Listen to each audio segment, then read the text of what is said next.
이스라엘 민족 역사의 대표적 중심지라고 한다면 예루살렘일 것입니다. 예루살렘은 다윗과 연관되어 있지요. 다윗은 시온성, 다윗성이라고 하는 즉 예루살렘을 신앙의 중심지로 삼았습니다.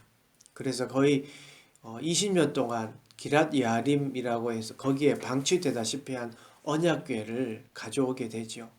예루살렘으로 옮겨서 영구적으로 그 언약궤를 모실 성전 건축을 계획하였었습니다. 다윗이 준비하고 솔로몬이 건축하여서 그 성전이 지어졌습니다. 그러니까 그 성전은 이스라엘에게 있어서 자랑거리요 자부심일 수밖에 없습니다. 하나님의 선택을 받은 다윗 그리고 그 다윗 왕조 후손들이 살아왔던 예루살렘 그리고 하나님의 언약궤가 있는 성전이 있는 예루살렘 여기는 완벽한 곳이고 하나님의 보호가 있다고 믿었습니다. 그런데 그렇게 굳게 믿고 있었던 성전이 파괴되었습니다. BC 587년 바벨론에 의해서 완전히 파괴되었습니다. 다윗성은 무너졌습니다. 뿐만 아니라 사람들이 포로로 끌려갔습니다.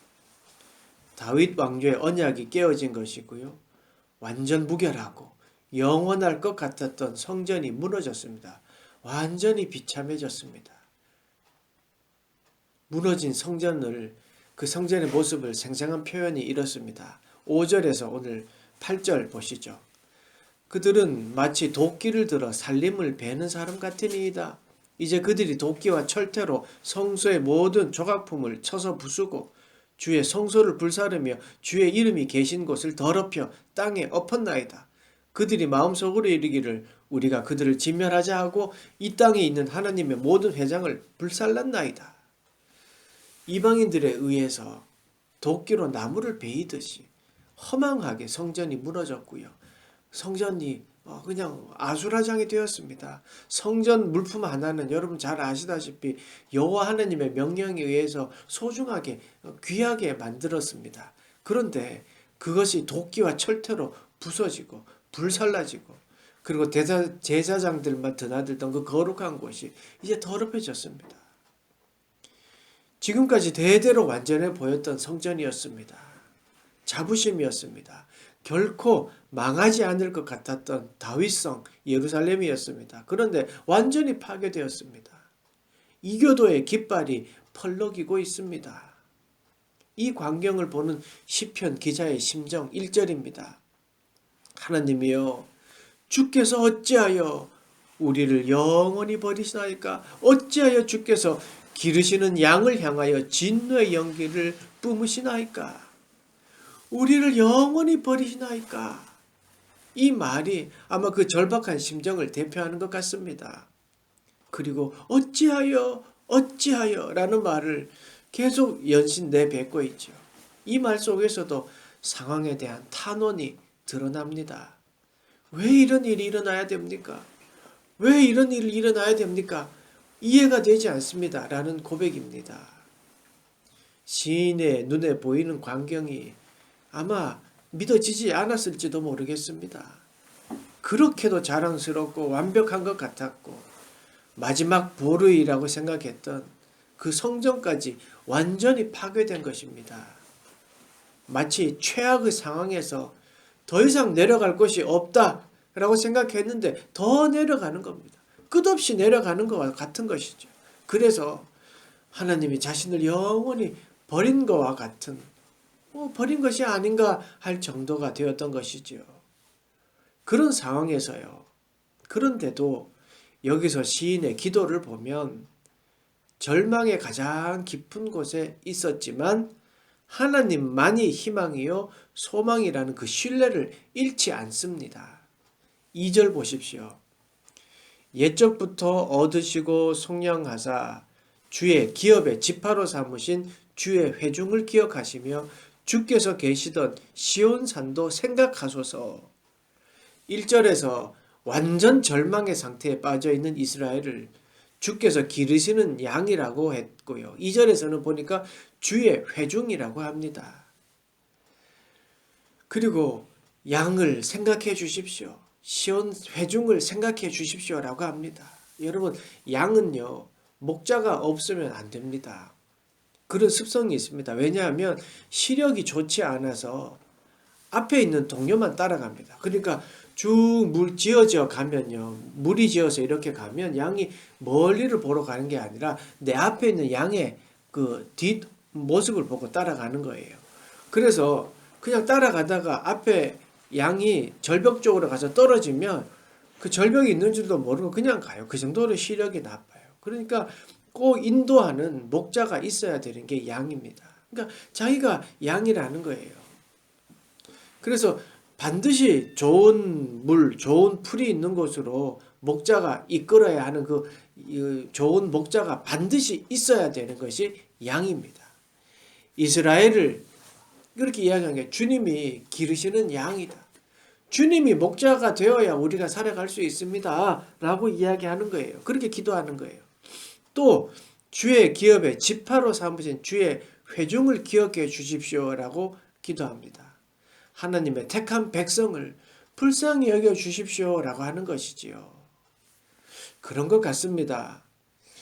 절망의 상황, 아니 시련의 깊음 속에 있을 때라도요, 잊지 않아야 될 것, 아니 반드시 기억해야 될 것이 있다면 그것은요, 하나님이 나를 인도하신다는 신뢰입니다. 하나님이 나를 여전히 사랑하신다는 믿음입니다. 비록 또 혹은 입으로는 어찌하여 왜 내게 이렇게 한탄할지는 몰라도 그 마음 진중한 깊숙한 곳에는요, 하나님이 나를 인도하신다라는 신뢰, 나는 하나님의 양이다, 나는 하나님의 택한 백성이다 라는 이 마음은 절대 잊어서는 안 됩니다.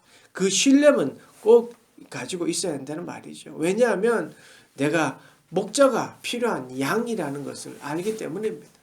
내가 목자가 필요한 양임을 알면은요, 돌밭길을 가고 있다고 하더라도요, 그래서 돌밭길을 가서 내가 발이 아프고 하지만 목자가 결국은 나를 좋은 곳으로, 맑은 물을 마실 수 있는 곳으로 인도한다는 사실을 알기 때문에 그 돌짝밭도 가시밭길도 그냥 따라가는 거지요.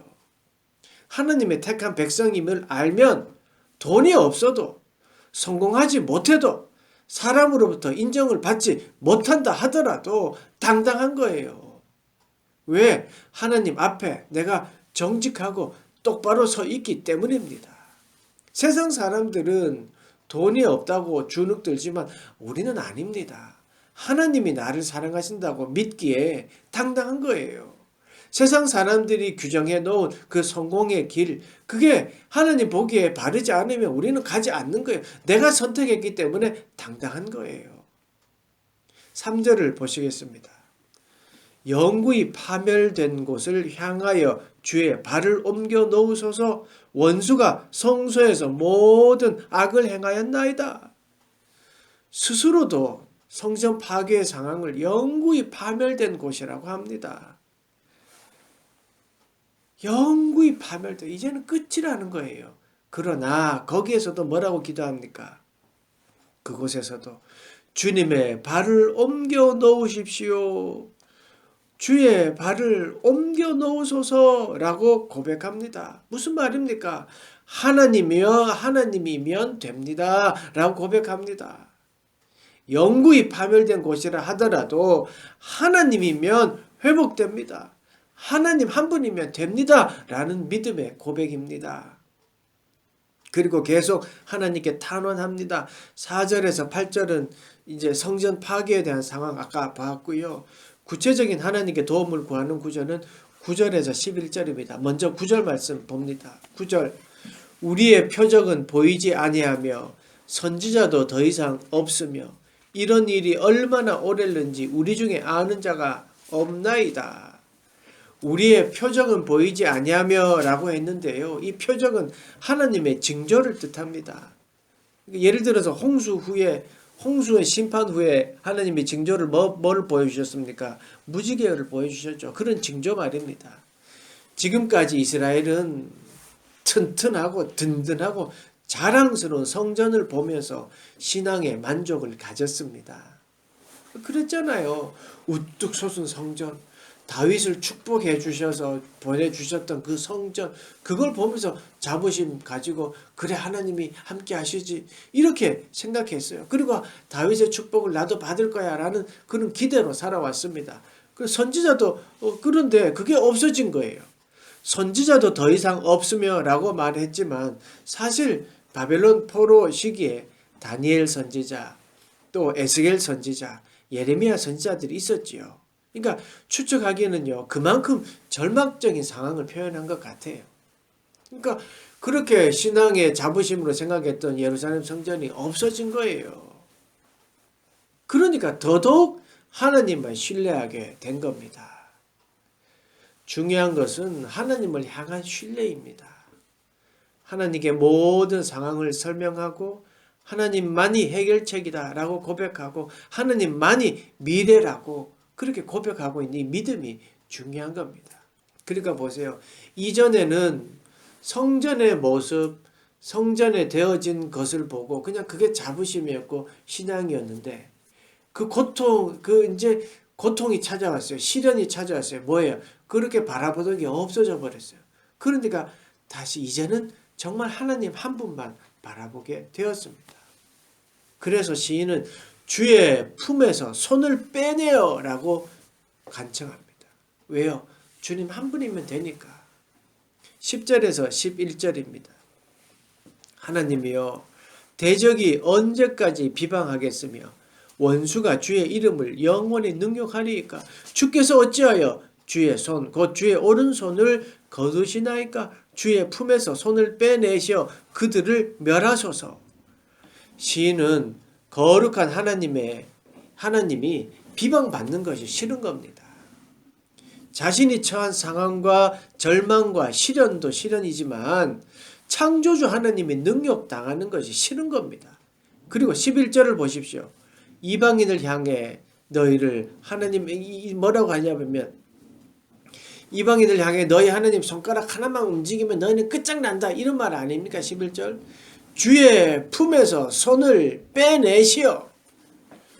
주님이 지금은 발짝 끼고 침묵하는 것 같지만 지금은 너희들 마음대로 이방인들이 성전을 쳐 부수었지만 하나님이 품에서 손을 빼내면 너희들은 끝이야. 게임 끝이야 라는 말이집니다.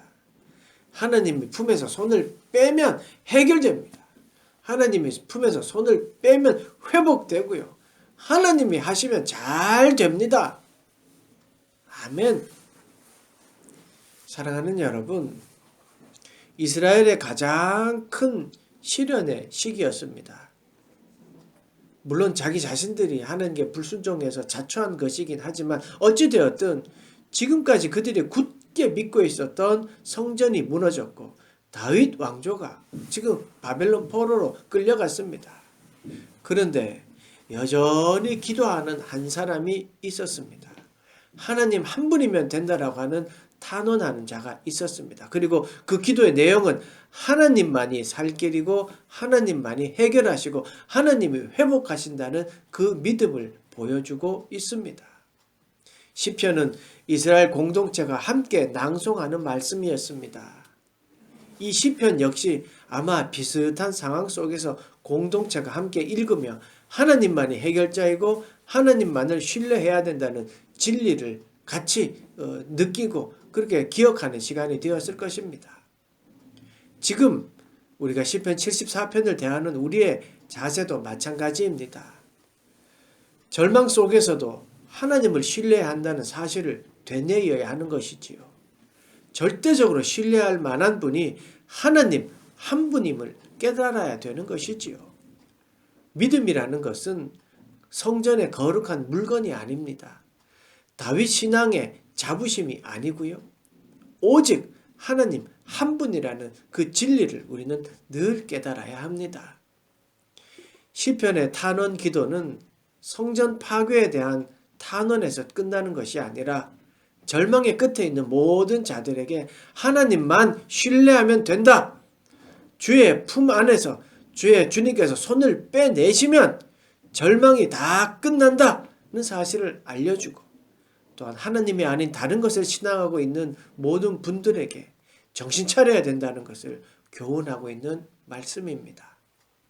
주님이 주의 품에서 손을 빼내시면 주님이 모든 것을 해결해 주시고 이끌어 주십니다. 여러분 한 주간 그 힘을 가지고 주님께서 주의 품에서 손을 빼내심을 믿고 살아가는 우리 모두가 되시기를 간절히 축원합니다. 기도하겠습니다. 하나님, 주의 품에서 손을 빼내시어 우리를 인도하여 주시옵소서. 혹 절망과 같이 또 시련을 당하고 있는 이들이 있다면 하나님, 그들의 마음속에 찾아가 주셔서 시편의 시인의 고백처럼 주께서 그 품에서 손을 빼내시면 해결되고 또 위로되고 또 하나님이 모든 것을 결정지어 준다는 그 믿음을 가지고 살아갈 수 있도록 그들에게 용기를 더하여 주시옵소서. 마음에 소원을 품고 기도하는 이들이 있다면 주님의 인도하심이 변하지 않다는 것을 늘 기억하고 살아가는 우리 모두가 되도록 도와주시옵소서. 믿음이 하나님 한 분만을 바라보는 것임을 늘 기억하고 살아가는 우리 모두가 되도록 도와주시옵소서. 예수님의 이름으로 기도드리옵나이다. 아멘.